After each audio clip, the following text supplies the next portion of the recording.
Bonjour, chers techniciens ingénieurs. Je reviens, n'est-ce pas, pour vous expliquer. Voici donc carte électronique universelle. Ça, c'est une carte électronique qui a été conçue par les ingénieurs de la société. Je rappelle que je suis le directeur fondateur, manager de la société qu'on appelle Biolec au Cameroun.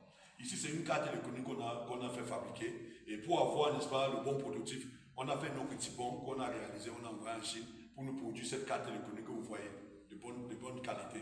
Donc, ça, c'est la carte électronique que nous allons utiliser. Généralement, nous, on utilise cette carte électronique pour tous les concentrateurs d'oxygène. On peut également l'utiliser pour les centrales d'oxygène. Donc, je rappelle que cette carte est composée d'un microcontrôleur, d'un circuit d'interface, généralement nous utilisons une ULN, et nous avons les différentes sorties, les voyants différentes sorties.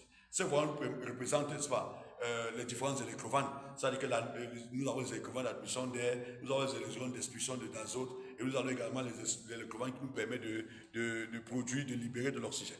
Donc voici présentement nos cartes électroniques que nous allons utiliser. Nous avons une entrée de 5 volts ici pour nous permettre d'alimenter le microcontrôleur. Nous avons une alimentation de 24 volts ici qui va alimenter nos différents électrovannes. Et ici, nous avons la présence d'un relais.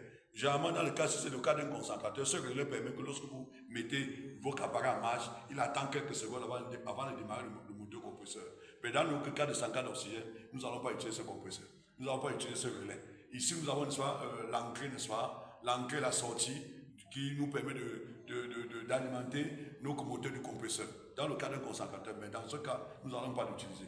Donc, grosso modo, nous avons l'entrée de 5 volts, nous avons l'entrée de 24 volts, nous avons nos microcontrôleurs, et nous avons nos circuits d'interface, et nous avons nos différents voyants et nos différentes sorties. Donc, chaque voyant représente les différents électrovannes. Donc, je reviendrai encore dessus pour vous montrer le fonctionnement lorsque nous allons insérer dans nos concentrateurs d'oxygène. Nous restons à vos différentes suggestions et recommandations. Je vous reviens dans bientôt. Merci beaucoup.